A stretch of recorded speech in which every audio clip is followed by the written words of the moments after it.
T'as les fiches, t'as le programme, t'es une quiche. Pas de problème, all math, Barnac, c'est des maths en poème. Le bac c'est le totem, X c'est gratos, fin des notes locos, matos locos. Des maths pour les costauds, taf du costro.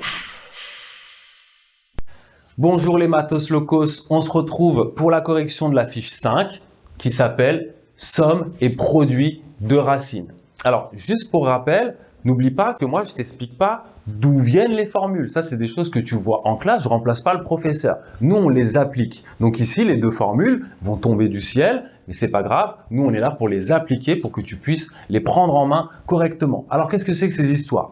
Soit f une fonction polynôme du second degré, donc f de x égale ax au carré plus bx plus c, un polynôme du second degré, attention, condition nécessaire pour pouvoir appliquer tout ce que l'on fait, sinon ça ne marche pas, c'est ayant deux racines distinctes. N'oublie pas qu'un polynôme de second degré peut ne pas avoir de racine du tout, ou avoir qu'une seule racine. Nous, on parle dans le cas où il y a deux racines et en plus, donc du coup, distinctes. Si x1 et x2 sont ces deux racines, alors leur somme vaut moins b sur a, moins b divisé par a et b ce sont les coefficients de la fonction, et x1 fois x2 vaut c sur a. Voilà. Tout simplement, c'est quelque chose qui n'est pas très compliqué, il faut juste retenir les formules, à ne pas confondre la première avec moins b sur 2a, la valeur de alpha, à faire attention, et on va mettre en pratique cette chose-là. Alors c'est parti.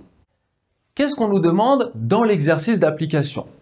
Déterminer l'expression du polynôme du second degré f dont la représentation graphique est donnée ci-dessous. Alors, tu as donc une représentation graphique de la parabole et on te demande, trouve l'expression de la fonction f de x que vaut f de x. C'est exactement ce que tu faisais l'année dernière lorsqu'on te donnait une droite et on te demandait de trouver l'équation de cette droite, l'expression de cette droite. Alors on y va. La première chose que l'on va faire, on sait, puisque c'est une parabole, que f de x vaut ax au carré plus bx plus c. C'est a, b et c que l'on doit chercher. De plus, cette fonction possède deux racines. Ces deux racines sont, ça c'est par le graphique qu'on arrive à le déterminer, x1 égale, alors qu'est-ce que l'on a? Moins 2, l'ordre n'est pas important, x1, x2, hein, d'accord? Et que vaut x2? x2 vaut 3. Alors, d'après le cours, on peut dire que on a la somme des deux x1 plus x2 qui vaut donc moins b sur a, c'est le cours qui le dit, hein. Regarde, x1 plus x2 vaut moins b sur a, toujours dans le cas où il y a deux racines distinctes. Donc j'ai le droit de l'écrire. Et x1 fois x2 vaut c sur a. Ok, c'est bon, je ne suis pas sorti. Parfait. Et bon, maintenant je vais remplacer puisque je connais la valeur de x1 et de x2. Donc x1 plus x2, je sais ce que ça vaut. Ça vaut moins 2 plus 3. Donc ça fait 1. Donc 1 vaut moins b sur a. J'ai une première information. D'accord? Je commence à aller me rapprocher des valeurs de a et b. Et que vaut x1 fois x2? x1 fois x2, ça fait moins 6. Moins 6 qui vaut c sur a. C'est a, b et c que je cherche. Cela, je ne les connais pas encore.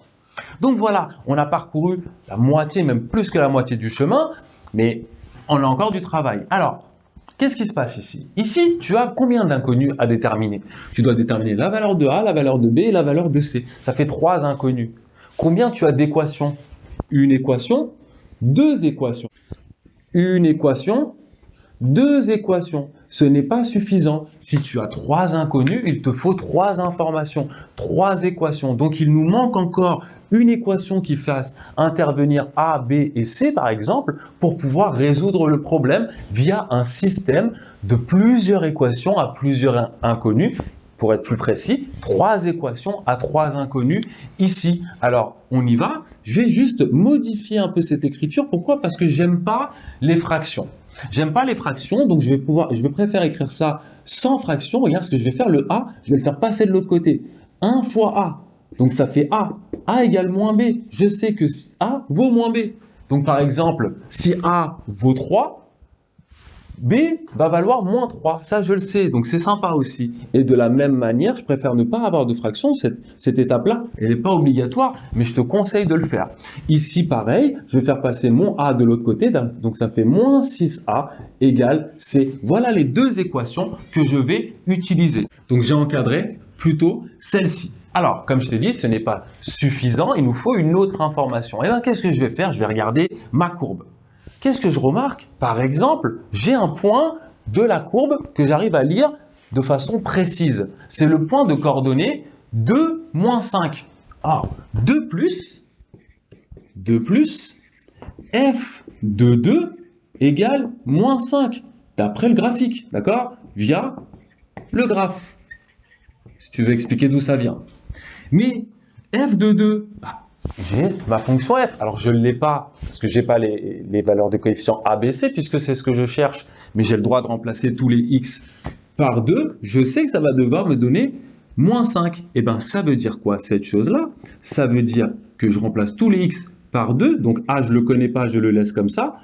X, je le remplace par 2 ici, plus B fois 2, j'ai encore remplacé ce x-là par 2, plus C égale moins 5. Je continue, je ne m'arrête pas là, je peux écrire ça de façon plus agréable.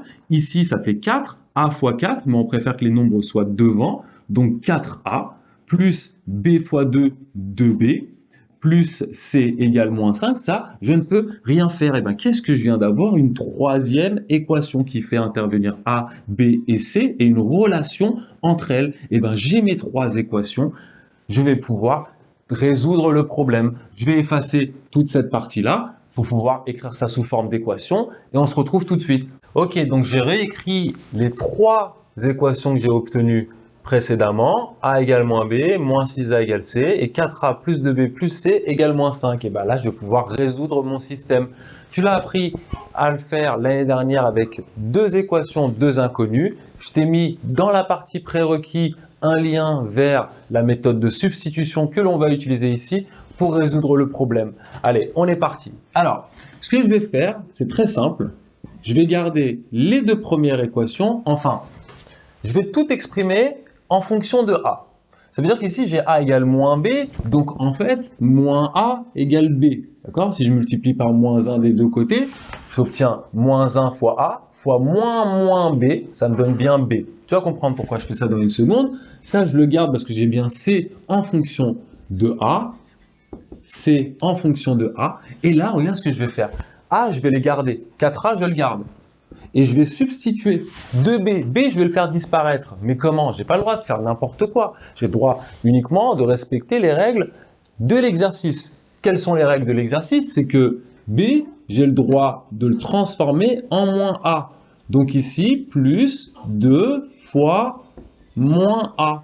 Ici, qu'est-ce que j'ai fait? B, je l'ai transformé en moins A. J'ai le droit de le faire puisque cette équation-là est vraie. Je l'ai trouvée dans l'étude tout à l'heure. Plus C, C, je ne vais pas le garder. C, je vais le transformer en moins 6A. J'ai le droit de le faire.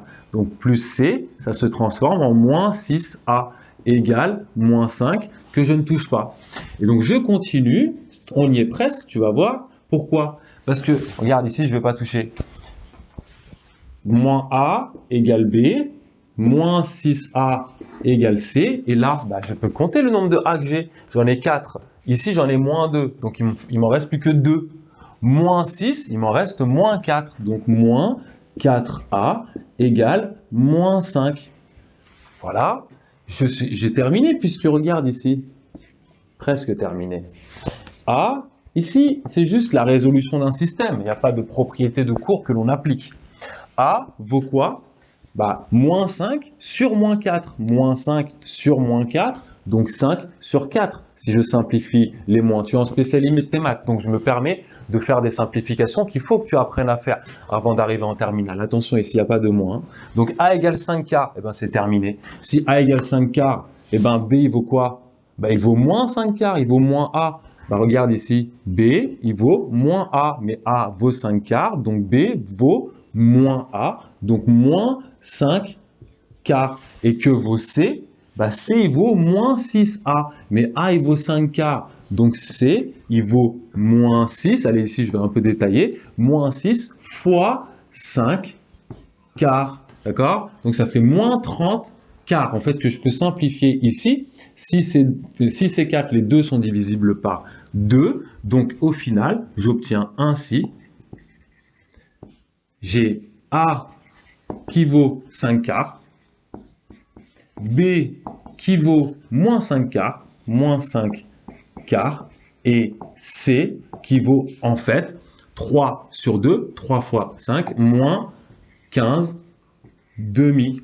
Ainsi, donc, on ne va pas utiliser le même mot, f de x, son expression vaut 5 quarts de x au carré, moins 5 quarts de x, moins 15 demi. Il y a le bébé qui fait du bruit, désolé, il est en train de se réveiller, mais on va mettre fin à la vidéo. Voici l'expression de ma fonction. C'est un exercice un peu compliqué. Je m'écarte, tu peux mettre pause la vidéo, reprendre, bien prendre la correction, prendre le temps. C'est un exercice qui est plutôt difficile, mais qui est à ton niveau. À bientôt. Ciao, ciao. Je m'écarte pour que tu puisses faire pause la vidéo. À bientôt.